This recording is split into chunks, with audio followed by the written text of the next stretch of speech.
జూబ్లీహిల్స్ ఉప ఎన్నికల ప్రచారంలో కారు దూసుకెళ్తోంది. వెంకటగిరి డివిజన్లో బీఆర్ఎస్ నేతలు జోరుగా ప్రచారం చేస్తున్నారు. అభ్యర్థి మాగంటి సునీత గోపీనాథ్తో కలిసి ఎమ్మెల్యే కాలేరు వెంకటేష్, కార్పొరేటర్ రాజ్ కుమార్ పటేల్, డివిజన్ ఇన్ఛార్జీలు శుప్రద్ పటేల్, వాసుదేవరెడ్డి, సతీష్ రెడ్డి, చిరుమల్ల రాకేష్ ఇంటింటి ప్రచారం చేశారు. కారు గుర్తుకు ఓటేసి బీఆర్ఎస్ను భారీ మెజార్టీతో గెలిపించాలని కోరారు. ఈరోజు వెంకటగిరి కాలనీలో బీఆర్ఎస్ పార్టీ అభ్యర్థి మాగంటి సునీత గారి మద్దతుగా ఎమ్మెల్యే గారు కాలేరు వెంకటేశ్వర్ గారు, అదేవిధంగా ఇక్కడ బూత్లకు సంబంధించిన బూత్ల ఇన్ఛార్జీలు అందరూ కూడా పెద్ద ఎత్తున ఇక్కడ క్యాన్వైజింగ్ చేయడం జరుగుతుంది. చాలా బ్రహ్మాండంగా వారం రోజుల నుండి ఇక్కడ కాలనీలో తిరుగుతుంటే చాలా మంచిగా మాగంటి గోపీనాథ్ గారు మాకు రోడ్ల సమస్య తీర్చిండు, డ్రైనేజ్ సమస్య తీర్చిండు.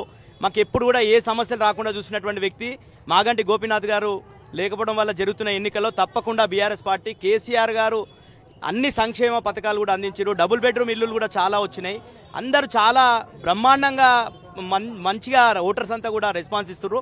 తప్పకుండా పెద్ద ఎత్తున ఈ ప్రాంతం నుండి మెజార్టీ వస్తుందని మేము ఎక్స్పెక్ట్ చేస్తున్నాం. చాలా మంచిగా ఉంది, ఎందుకంటే కేసీఆర్ గారి పాలనలో సంక్షేమం అంతా అందింది, పెన్షన్లు అందినాయి, డబుల్ బెడ్రూమ్ ఇల్లులు వచ్చినాయి, ఇక్కడ ఎలక్ట్రిసిటీ మంచిగా వచ్చింది, వాటర్ సప్లై మంచిగా ఉండే, డ్రైనేజ్ సిస్టమ్ మంచి చేసిరు, రోడ్లు మంచి చేసిరు. మాగంటి గోపీనాథ్ గారు కూడా ఎప్పుడు పిలిస్తే అప్పుడు వచ్చేటటువంటి వ్యక్తి.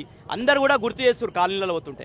కాబట్టి అందరి మద్దతు మైనార్టీ సోదరులు కూడా కంపల్సరీ కేసీఆర్ గారి పాలన రావాలి. మళ్ళా మేము ఎంత తొందరగా వస్తాయంటే అంత తొందరగా కోరుకుంటున్నామని చెప్పేసి మైనార్టీలు కూడా చాలా మంది కోరుతున్నారు. అందరూ అన్ని పక్షాలకు సంబంధించిన ప్రజల మద్దతు అంతా కూడా ఈరోజు బీఆర్ఎస్ పార్టీకే ఉంది.